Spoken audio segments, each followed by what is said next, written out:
नमस्कार, आपका स्वागत है सरकारी जॉब न्यूज़ में।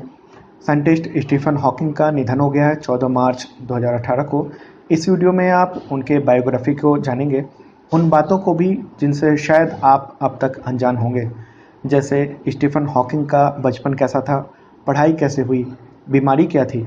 यह इम्पॉर्टेंट है क्योंकि सेल्फ कॉन्फिडेंस की वजह से वह 2 बार मौत के मुंह से बाहर आ गए, वरना 50 साल पहले ही उनकी मौत हो गई होती।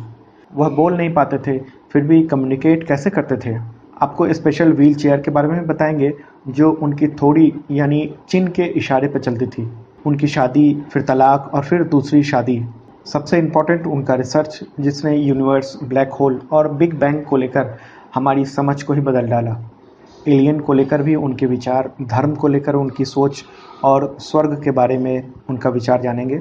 यह भी जानेंगे कि आखिर उन्होंने क्यों कहा कि मानव जाति को 100 साल के भीतर रहने लायक दूसरा ग्रह ढूंढ लेना चाहिए। आर्टिफिशियल इंटेलिजेंस के बारे में उनके विचार और बहुत कुछ जो आपको जानना चाहिए स्टीफन हॉकिंग के बारे में। ये बातें आपके कॉम्पिटिटिव एग्ज़ाम्स के लिए तो ज़रूरी हैं ही, आपके नॉलेज के लिए भी इम्पॉर्टेंट है। इसलिए इस वीडियो को पूरा ज़रूर देखिए। तो आप बने रहिए हमारे साथ, और अगर आपने अब तक इस चैनल को सब्सक्राइब नहीं किया है तो प्लीज़ कर लें और बेल आइकन भी दबाएं, ताकि सबसे पहले आपको वीडियो की इन्फॉर्मेशन मिल सके। साइंटिस्ट स्टीफन हॉकिंग का जन्म सेकेंड वर्ल्ड वॉर के समय 8 जनवरी 1942 को इंग्लैंड के ऑक्सफोर्ड में हुआ था। संयोग ही है यह कि गैलीलियो की डेथ के 300 साल बाद ठीक उसी दिन को उनका बर्थ हुआ। हॉकिंग के ऑफिशियल वेबसाइट पर इंफॉर्मेशन है कि 11 साल की उम्र में उन्होंने स्कूल जाना शुरू किया था। स्कूली दिनों में उन्हें औसत अंक ही मिलते थे। बाद में उन्होंने 1952 में यूनिवर्सिटी कॉलेज में दाखिला लिया। यह बेहद दिलचस्प है कि स्टीफन मैथमेटिक्स पढ़ना चाहते थे, लेकिन उनके पिता ने उन्हें मेडिसिन यानी मेडिकल की पढ़ाई करने की सलाह दी थी। उन्होंने अपने मन की मानी और मैथमेटिक्स पढ़ने का मन बनाया, लेकिन दिक्कत वहाँ ये हो गई कि यूनिवर्सिटी कॉलेज में मैथमेटिक्स सब्जेक्ट अवेलेबल ही नहीं था। तब स्टीफन हॉकिंग ने ग्रेजुएशन के लिए फिजिक्स सब्जेक्ट को चुना।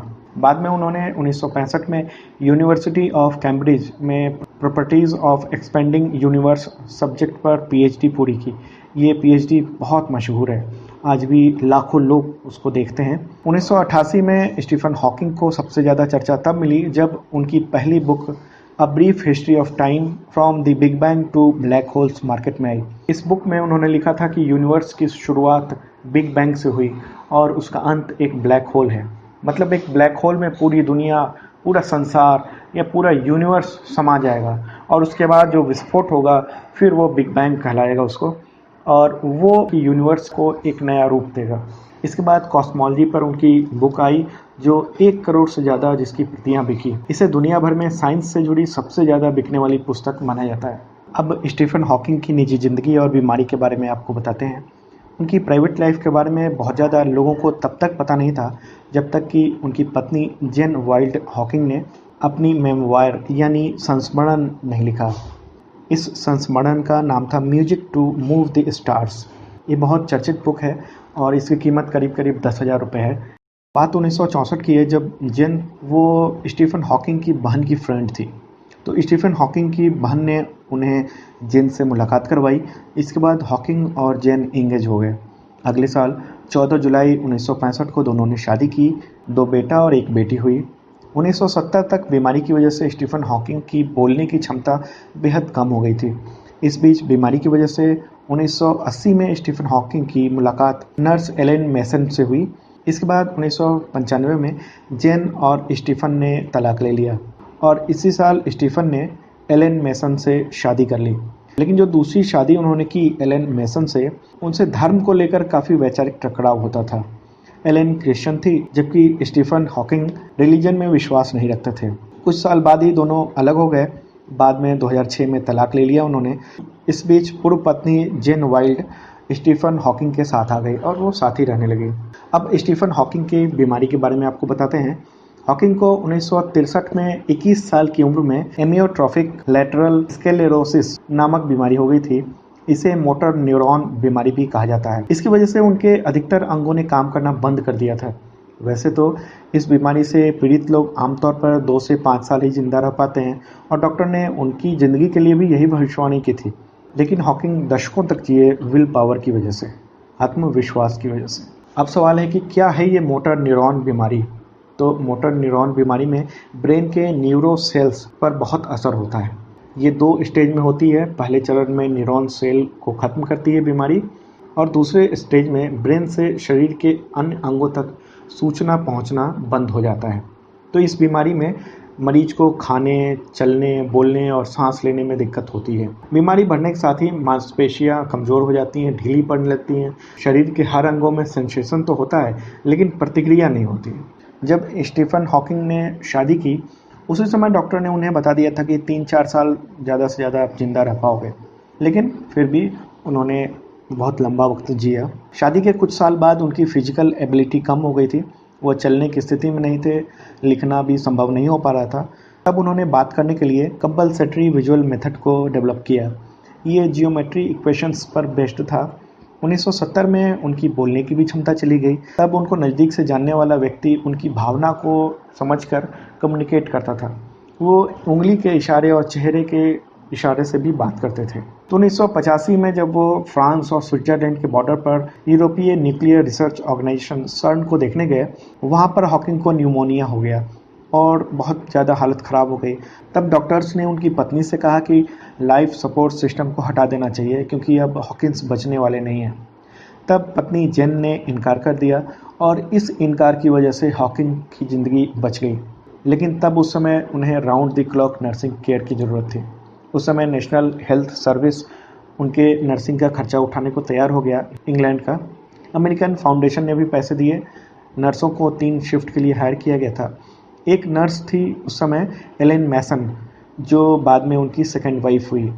तो जब हॉकिंग की शादी एलेन मैसन से नहीं हुई थी, उस समय उनका पति था डेविड। किसका? तो एलेन मैसन का। तो वो कंप्यूटर इंजीनियर था। उसने एक छोटा सा कंप्यूटर हॉकिंग के व्हील चेयर में अटैच कर दिया। ये कंप्यूटर इंटरप्रेट करके बताता था कि स्टीफन हॉकिंग क्या कहना चाह रहे हैं। इसके लिए उनके हाथ में स्विच भी लगा था। इसे स्पीच सिंथेसाइजर के नाम से भी जानते हैं। तो इसके सहारे वह 1 मिनट में 15 वर्ड ओनली कम्युनिकेट कर पाते थे। जहाँ भी लेक्चर देना होता था तो पहले ही वो लेक्चर को तैयार कर लेते थे, क्योंकि उनकी एबिलिटी तो सिर्फ 15 वर्ड यानी 15 वर्ड पर मिनट थी। बाद में 2005 में स्टीफन हॉकिंग के लिए हाथ का उपयोग करना भी मुश्किल हो गया था। इसके बाद कम्युनिकेशन के लिए वह गाल यानी चीक्स के मसल्स का यूज करते थे। तब वह 1 मिनट में सिर्फ 1 वर्ड कम्युनिकेट कर पाते थे। स्टीफन हॉकिंग ने एक इंटरव्यू में कहा था, मेरा शरीर लगभग सभी मांसपेशियों से मेरा नियंत्रण खो चुका है। अब मैं अपने गाल की मांसपेशी के जरिए अपने चश्मे पर लगे सेंसर को कंप्यूटर से जोड़कर बातचीत करता हूँ। 2009 तक वह व्हीलचेयर को खुद चलाने में असमर्थ हो गए, क्योंकि व्हीलचेयर हाथ या उंगली से घूमता है और उस समय उंगली ने भी काम करना बंद कर दिया था। गर्दन भी नहीं हिला पा रहे थे। तब उनके लिए खास तरह की व्हीलचेयर तैयार की गई, जो सेंसर के थ्रू उनकी ठोड़ी यानी चिन के इशारे पर चलती थी। पहली बार जब उन्होंने यूज़ किया तो कभी व्हीलचेयर आगे बढ़ जाती थी, कभी पीछे हो जाती थी, कभी जंप कर जाती थी। मतलब शुरू में उनके कंट्रोल में नहीं रहता था, लेकिन स्टीफन हॉकिंग ने इस पर कंट्रोल करना तुरंत सीख लिया। बाद में उन्हें सांस की बीमारी भी होने लगी और कई बार वेंटिलेटर पर रखा जाता था। स्टीफन हॉकिंग मोटर न्यूरॉन बीमारी के साथ इतने लंबे अरसे तक जिंदा रहने वाले एक ही शख्स हैं। वह मौत से नहीं डरते थे। उन्होंने एक बार कहा था कि पिछले 49 सालों से मैं मरने का इंतज़ार कर रहा हूँ, लेकिन मैं यह भी कहना चाहता हूँ कि मुझे मरने की कोई जल्दी नहीं है। मेरा जन्म बहुत सारे कामों के लिए हुआ है और जब तक मैं सारे काम नहीं कर लूँगा, मैं इस दुनिया को छोड़कर नहीं जाऊँगा। वो हमेशा लेक्चर के दौरान कहा करते थे कि इंसान को हमेशा सितारों की तरफ देखना चाहिए, न कि अपने पैरों की तरफ। सितारे आपको आगे बढ़ने की शक्ति देते हैं। वो कई बार ये कहा करते थे कि ज़िंदगी में कोई काम छोटा नहीं होता, बल्कि वर्क ही आपको जीने का मकसद देता है। अगर किसी व्यक्ति की ज़िंदगी में काम नहीं होता है तो उसकी ज़िंदगी में जीने का कोई मकसद नहीं रह जाता है। अपनी सफलता का राज बताते हुए हॉकिंग ने एक बार कहा था कि उनकी बीमारी ने उन्हें वैज्ञानिक बनाने में सबसे बड़ी भूमिका अदा की है। बीमारी से पहले वो अपनी पढ़ाई पर बहुत ज़्यादा ध्यान नहीं देते थे, लेकिन बीमारी के बाद उन्हें लगा कि लंबे समय तक वो ज़िंदा नहीं रह पाएंगे। तो ऐसे में सारा ध्यान उन्होंने अपना रिसर्च पर लगा दिया। अब आपको उनके रिसर्च से जुड़े पर्सनल व्यू के बारे में बताते हैं। उनका कहना था कि जब दुनिया भर में राजनीतिक, सामाजिक और पर्यावरण की दृष्टि से अराजकता छाया हुआ है, तो मानव जाति अगले 100 वर्षों तक कैसे टिक पाएगी? उन्होंने कहा था कि मैं इसका उत्तर नहीं जानता हूँ, इसलिए मैं कहता हूँ कि लोगों को आगे के खतरे के बारे में विचार करना चाहिए। न्यूक्लियर वार का खतरा अचानक खड़ा हो सकता है। जेनेटिकली वायरस की वजह से दुनिया खत्म हो सकती है। पूरे प्लेनेट में डिजास्टर आ सकता है। उन्होंने कहा था कि हमें दूसरे स्पेस में बस्तियां बसाने के बारे में भी सोचना चाहिए। उन्होंने एक थ्योरी के माध्यम से इस बात की संभावना जाहिर की थी कि आने वाले 1000 या 10,000 सालों में पृथ्वी का क्लाइमेट चेंज, महामारी, जनसंख्या वृद्धि या एस्टेरॉयड से टकराने की वजह से बहुत बड़ा हादसा हो सकता है। अगर हम ब्रह्मांड में दूसरा घर तलाश लेंगे तो मानव प्रजाति को बचाया जा सकता है। हॉकिंग ने यह भी कहा था कि यूनिवर्स इतना व्यापक हो सकता है कि एलियन भी हो सकते हैं। एलियन संसाधनों के लिए धरती पर अपना अड्डा भी जमा सकते हैं, तो इसको ध्यान में रखना होगा। अगर एलियन यहाँ आएंगे तो कोलंबस के अमेरिका पहुँचने के बाद जो वहाँ स्थिति पैदा हुई थी, वही हालात धरती के भी हो सकते हैं। आपको पता होगा कि कोलंबस के अमेरिका जाने के बाद जब यूरोपीय वहाँ पहुँचे तो वहाँ के मूल निवासी, जिन्हें रेड इंडियन कहा जाता था, उनमें से ज़्यादातर लोगों को ख़त्म कर दिया गया था। अब बहुत कम संख्या बची है उन लोगों की। हॉकिंग ने सुपर इंटेलिजेंस और आर्टिफिशियल इंटेलिजेंस पर भी बुक लिखी है। उनका मानना है कि इससे बेनिफिट तो बहुत हैं, अगर हम उसका सदुपयोग करें तभी। सोचना होगा कि खतरे से कैसे बचाया जाए, क्योंकि आर्टिफिशियल इंटेलिजेंस से लाभ से ज़्यादा खतरा है। रिलीजन के बारे में भी उनकी सोच को जान लेते हैं। उन्होंने खुद कहा था कि सामान्य अर्थ में वह धार्मिक व्यक्ति नहीं है। वो मानते थे कि यूनिवर्स साइंस के नियमों से चल रहा है। उनका कहना था कि धर्म प्रभुसत्ता पर आधारित है और साइंस ऑब्जर्वेशन और रीजन मतलब कारण पर आधारित है। स्वर्ग का कंसेप्ट एक भ्रम है। मृत्यु के बाद कोई स्वर्ग नहीं होता है। किसी ने यूनिवर्स को क्रिएट नहीं किया, इसके भविष्य को कोई निर्देशित नहीं करता है। जीवन के बाद भी कुछ भी नहीं होता है। मतलब उन्होंने कहा था कि जीवन एक ही है और इसी का उपयोग करना चाहिए यूनिवर्स को बढ़िया बनाने के लिए। मैं यूनिवर्स के प्रति आभारी हूँ। अब आपको बताते हैं स्टीफन हॉकिंग के रिसर्च के बारे में। हॉकिंग का सबसे चर्चित काम ब्लैक होल के क्षेत्र में है। जब 1959 में हॉकिंग ने ऑक्सफोर्ड यूनिवर्सिटी में ग्रेजुएशन की पढ़ाई शुरू की थी, उस दौर में वैज्ञानिकों ने ब्लैक होल के सिद्धांत को गंभीरता से लेना शुरू कर दिया था। हॉकिंग ने भविष्यवाणी की थी कि ब्लैक होल से रेडिएशन निकलता है। यह पहली बार उन्होंने कहा, इसलिए इसे हॉकिंग रेडिएशन के नाम से जाना जाता है। उन्होंने Hawking radiation, Penrose Hawking theorems, Bekenstein Hawking formula, Hawking energy सहित कई महत्वपूर्ण सिद्धांत दुनिया को दिए। उनके कार्य कई रिसर्च का बेस बने। स्टीफन हॉकिंग ने ब्लैक होल और बिग बैंग सिद्धांत को समझने में अहम योगदान दिया। उनकी इम्पोर्टेंट किताबें थी अ brief history of time, the grand design, universe in nutshell, my brief history, the theory of everything. और हाँ, स्टीफन हॉकिंग ने डिसेबल लोगों के लिए बहुत आवाज़ उठाई। इसके लिए उन्हें अमेरिकन फिजिकल सोसाइटी का अवार्ड भी मिला। पहली बार आवाज़ उन्होंने तब उठाई जब वे यूनिवर्सिटी में प्रोफेसर थे और चलने में दिक्कत होने की वजह से उनको रैंप की ज़रूरत थी। इस बात पर यूनिवर्सिटी से उनका विवाद हो गया कि रैंप का खर्चा कौन देगा। इसके लिए उनकी पत्नी जेन को अभियान भी चलाना पड़ा था।